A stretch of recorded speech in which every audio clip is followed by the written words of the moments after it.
He is a senior lecturer at Kenyatta University and a distinguished scholar in political science and governance. With deep expertise in public policy and democratic development, he empowers minds through research, mentorship, and bold contributions to national dialogue and reform. Please welcome Dr. Dadayo Kibaba Makoha. Big round of applause. 7 minutes, please. As you heard, my name is Kibaba Makoha. Incidentally, we come from the same department with Dr. Magero. I'm married, but I'm a philosopher. So I'm a philosopher not because I didn't get a good wife, but because I chose to be. So riding on already established protocol, I will want to share a few things with you. First and foremost, I want to say how how delighted I am to be here again. I'm saying again because I was here last year for a ceremony like this, very successful, and I can see today it even looks better. You are looking good, and so I'm happy to be here once again. I want to say congratulations to the graduates. This is not a mean achievement, it's a big achievement. I've had other speakers say nice things, but emphasize that this is part of a journey. If it was a play, I would say this is maybe Act 1 or Act 2, and therefore it is just part of the bigger plan that you have in your life, and I want to wish you well in that journey. 2, I want to congratulate the parents also and the guardians and friends, because this success is a shared success. The others who have contributed to all this journey, and therefore I want to appreciate that contribution by the parents, the guardians, and others. I also want to commend the chairman of the board, Mr. Ochieng, the vision carrier of this institution. He has done a good job. He has big plans, a big vision, and we are happy that we are, part of that big vision, and I can see it is going places. But they say, behind every able man, the Chinese say, behind every able man, there are always other able men. I thought maybe you thought I was going to say behind every able man there is an able woman, but the Chinese say behind every able man there are always other able men. I believe they mean both men and women. They use the word name in the generic sense. So behind Mr. Ochieng there are great men and women who are contributing to this vision. The great work they are doing in this institution. Now, let me go to the gist of what I was asked to talk about. I was given a topic, the moral weight of the uniform, health workers as a pillar of society. I didn't know what my colleague was going to talk about, but in the course of his speech, he has said a number of things which I would also have mentioned, but in the interest of time, I don't want to avoid some of the things that he has talked about. The engineer there said, the dons are like talking, and it's true. We are paid to talk. And so these 7 minutes, I've already taken 2. I don't know what I'll say and not say, but let me try to be very precise. First of all, as I was reflecting on this topic, I begin from the word uniform. What is a uniform? We know what a uniform is. We have seen police officers, we have seen nurses, we have seen, many people in uniform.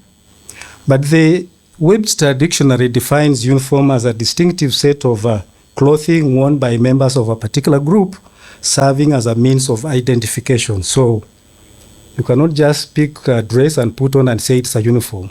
You know, it plays an important role, and there has many characteristics which I don't want to speak through.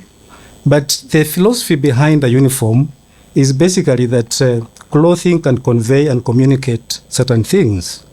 They can be values, aspirations, expectations, and even influence thinking and attitudes and behavior of the wearer of the uniform, as well as society. And this is, I believe, why the topic that I have is structured the way it was. So, uniform can be a source of, can convey identity, it can express community, a sense of community, shared values, conformity to social controls, it can communicate power and authority, status, and many other things. So, uniform gives you membership to a certain group, to a certain community, and gives you certain privileges, and also rewards come with it. But on the flip side of it, uniform also comes with corresponding duties and obligations. So the uniform therefore serves as a significant instrument that links the wearer of that uniform to the profession and to society at large. You can picture this, and this is why uniform is so important. Picture this as a police officer in full police uniform with his gun hanging on his shoulder. Then you see him in a mall walking in a zigzag way because he has swallowed some things, and so he makes 2 steps forward and 2 backwards. You can imagine that kind of scenario and the communication that comes through that kind of situation. I have seen this in real life. I was in a mall and I saw a police officer in uniform, acting like that. And so it raises issues, very big questions about, the place of uniform in a profession. So I picked the case of nurses' uniform just to illustrate this. Many of you know the person who is associated with the nursing profession. I don't want to go into the names, but nursing as a human activity, as a practice, is as old as mankind. It has always been there. But there is a writer on history of nursing called Irene Poplin, who has written some essay titled Nursing Uniforms, Romantic Idea, Functional Attire, or Instrument of Social Change. And the conclusion that she comes to is that uniform is an instrument of social change. It's not just an attire. It's not just about the functionality of it, but it is an important instrument, and indeed, the uniform has played an important role in the evolution of the modern nursing profession. In terms of outward appearance, it confers the status, it is,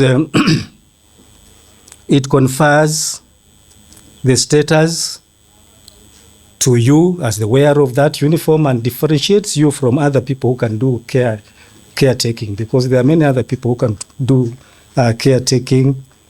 And so it symbolizes respectability, caring attitude, professional competence, but above all, unquestionable moral character. And therefore, it is this whole thing that I'm trying to describe that then puts a serious moral weight or fundamental moral weight on the healthcare worker. I just want to maybe mention 2 or 3 things about where does this moral obligation to the health worker derive? Where does it rest? What are the foundations?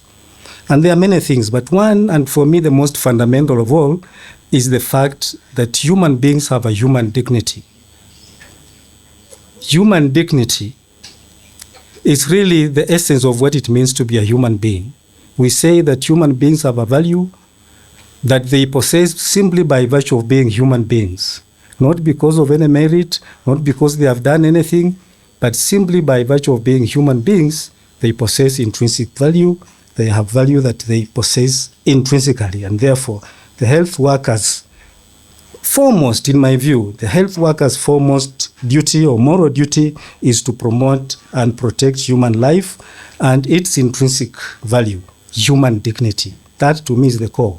All these other things are meant to support that. All these other things are supposed to ensure that we have our dignity as human beings. And so there are many other foundations of our moral obligations as health workers, among other things. For example, the Hippocratic Oath, which physicians take, and others who don't take the Hippocratic Oath, they take other things like the nursing pledge and others. So that is one. We have professional codes of ethics and conduct, which I don't want to go into, that play a very important role in articulating our duties and obligations as health care workers. And then we have ethical principles and ethical theories. Among others, you have the principle of beneficence, which says we have to have a duty to care for others. We have a duty to be good to others and to promote the well-being of others. We have the duty of non-malfeasance, which says we should never do harm. And this is, for me, a very fundamental principle, because sometimes you may not help a patient, but at least because you may not have the ability to do that. And this is why people die sometimes, because there is nothing much we can do. But at least it's within our duty not to cause harm to others, not to cause harm to a patient, because you don't need resources not to cause harm to a patient. And this is why we are looking at the case of Susan Njoki and the Chiromo case that you are all familiar with, and which raises fundamental questions about the role of the physicians, the role of healthcare workers in all this. And then we have other principles like confidentiality, which is also very core, confidentiality. It says, it's part of the Hippocratic Oath, and it says, whatever I see or hear in the lives of men, I will not broadcast. Broadcast is Old English, which means to spread. And in the course of your profession, you will see many things, you will hear many things. You have a duty not to say those things, because when you do that, it's like you are stripping somebody. I once asked my students, if you are stripped naked and put there for people to see you, what will you do? I don't think that we can say exactly what we'll do, because the only resource we have is the hands, and you really don't know where to put them. Because shame does not stay in the same place as where the shame originates from, isn't it? So it will be very problematic. So we have those are the principles and theories. I don't want to go into them because we don't have time. But finally, as I conclude, why are healthcare workers therefore pillars of society? I have already talked about the fact that they are guardians of human dignity. I don't want to repeat that. They are also workers who are in the front line in terms of human well-being. And COVID-19 comes to mind. When all of us went hiding in our houses, the healthcare workers were there in the forefront, and some of them succumbed to coronavirus because the healthcare, like soldiers, stand in the front line, sometimes between calamity and the well-being of society. It's an enormous responsibility that you have, but which, you carry with honor and fortitude. You are the guardians of life. Healthcare workers will be there when you come into this world. Most likely they will be there. They will be the ones to receive you into this world. And most likely they will be there when you also exit this world. And in between, they are there to take care of our well-being. And so they ensure the continuity of a health society. They are so critical to society that then we can say it is not idle to say they are pillars of society. I conclude with the two things. One, I want to emphasize that the health worker in general, or health work in general, is a noble and honorable activity. And that is why it is a pillar of any society. But they say to whom much is given, much is also expected.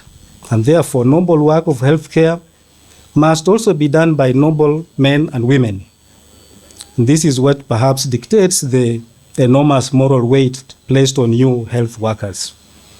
And finally, I also want to quote the words of the Hippocratic Oath in its original form as translated by one Ludwig Edelstein, and it says, "If I keep this oath, may I enjoy life and this art, being honored with fame among all men for all time to come. If I transgress and falsely swear the opposite, all this may be my lot." Thank you. Thank you so much indeed, Daktari. Really appreciate